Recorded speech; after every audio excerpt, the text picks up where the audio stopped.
अगली सब्जेक्ट की, और वो है जेओए 817 जेओए 556। उस केस में सुप्रीम कोर्ट में दायर हुए रिप्लाई की, और रिप्लाई की इसलिए क्योंकि बड़े दिनों से सरकार रिप्लाई दायर कर नहीं रही थी। आज हमने कॉज लिस्ट जब चेक की तो इसमें काउंटर एफिडेविट अभिनव मुखर्जी की तरफ से दायर हो गया है, और ये किया है राज्य सरकार ने, क्योंकि अभिनव मुखर्जी को इस केस में स्पेशली एंगेज किया गया था। आज जब ये केस की सुनवाई हुई इस केस में, तो इसमें एक ऑर्डर भी पास हुआ है, देखिए, और ये भी रिकॉर्ड हुआ है इस केस में कि जो एफिडेविट है वो फाइल हो गया है। Not to be deleted from the notified date 1 November 2022, मतलब 2022 मतलब 1 नवंबर के लिए ये केस लगा हुआ है, अंकिता ठाकुर वर्सेस वाला।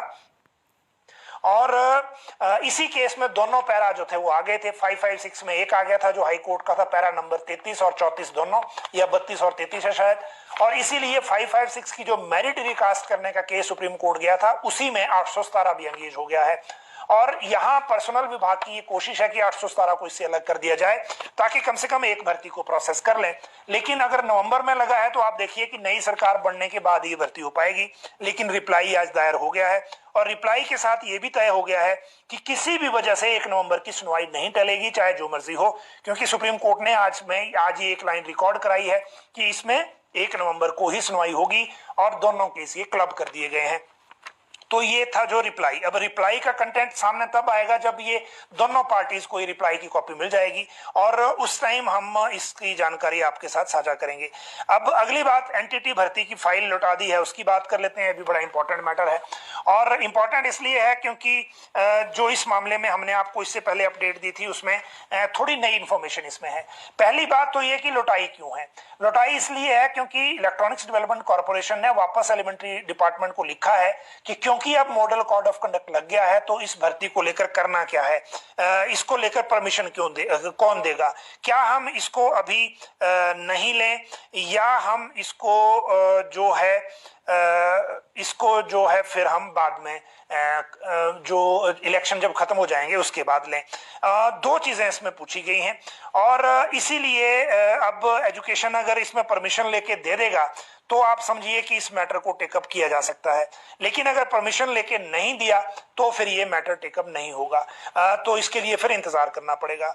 इन दोनों चीजों के बीच में एक और महत्वपूर्ण चीज ये है दोनों मामलों में कि जो दो क्वेरीज इससे पहले पूछी गई थी इलेक्ट्रॉनिक्स डेवलपमेंट कॉर्पोरेशन की तरफ से कि किन संस्थानों से एलिजिबल लोग हैं जिनको भर्ती करना है, और दूसरी पूछी गई थी कि बोनाफाइड हिमाचली लेने हैं कि सभी लिए जा सकते हैं।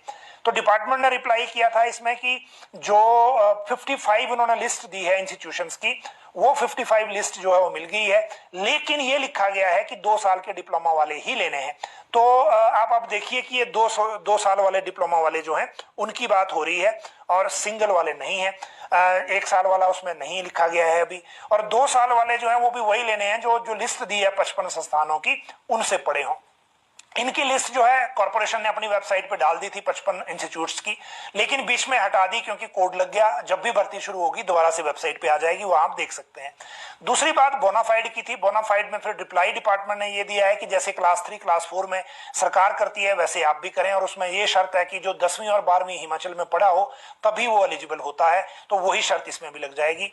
लेकिन फिलहाल इस भर्ती का होना क्या है वो कुछ पता नहीं है। 4887 के आसपास पोस्ट हैं, और इसके लिए इंतजार ही अभी एकमात्र तरीका है। अब इसके बाद अगला सब्जेक्ट लें अगर हम, तो उसकी भी बात कर लेते हैं। और जो अगला सब्जेक्ट है भर्ती के लिए वो है अभी जो आउटसोर्स वाला है।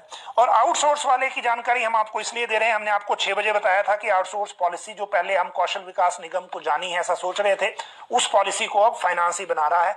और प्रबोध सक्सेना ने इसमें सेक्रेटरी टेक्निकल एजुकेशन और जो सेक्रेटरी लेबर एंड एम्प्लॉयमेंट है उनसे एक मीटिंग कर दी है, और वहां चल रहा है कि किस तरह से बनाना है। ठेकेदारों को बीच में से हटा देंगे, और जो एमओयू के जरिए जो एम्प्लॉई हैं आउटसोर्स वाले वो शिफ्ट हो जाएंगे कौशल विकास निगम में, रहेंगे वहीं जहां काम कर रहे हैं।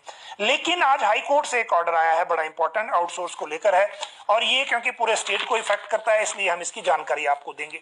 हाई कोर्ट ने प्रदेश विश्वविद्यालय में तैनात उन सभी कर्मचारियों के नियमित करने पर रेगुलर करने पर रोक लगा दी है जिन्हें भर्ती एवं पदोन्नति नियमों को दरकिनार कर नियुक्त किया गया था, और ये वो लोग थे जिनको आउटसोर्स के आधार पर लगाया गया था। प्रार्थी की ओर से 130 कर्मियों को निजी तौर पर प्रतिवादी बनाए जाने को लेकर आवेदन दाखिल किया था। इसे कोर्ट ने स्वीकार कर लिया है और उच्च न्यायालय ने ये आदेश पारित कर दिए हैं। तो ये स्टे हो गया। और प्रार्थी ने यह भी आरोप लगाया था कि विश्वविद्यालय ने पिछले दरवाजे से भर्तियां की जा रही हैं और ये सारी चीजें इसी तरह से हो रही हैं, और इसीलिए मेमोरेंडम ऑफ अंडरस्टैंडिंग यानी एमओयू को भी रद्द करने की गुहार लगाई है, जिसके तहत ये आउटसोर्स एजेंसी के तहत भर्तियां की गई थी। तो अब देखिए, एक तरफ आउटसोर्स के लिए रोक लगा दी हाई कोर्ट ने, दूसरी तरफ जो विधानसभा ने सोसाइटी के रूप में कन्वर्ट करने की परमिशन मांगी थी। हालांकि उसका एग्जैक्ट अभी फीडबैक हमारे पास नहीं है कि कैबिनेट ने जाते जाते किया क्या है उस केस में, वो भी आपको बताएंगे वैसे। लेकिन आउटसोर्स को लेकर ये लीगल पोजीशन ये है, और दूसरी तरफ जो पॉलिसी को लेकर काम है वो दूसरी तरफ है। तो ये जो कर्मचारियों के मामले बड़े दिनों से पेंडिंग थे, उसकी अपडेट मैंने आपके साथ साझा की, और अब पूरी तरह से पॉलिटिक्स की तरफ को मुड़े।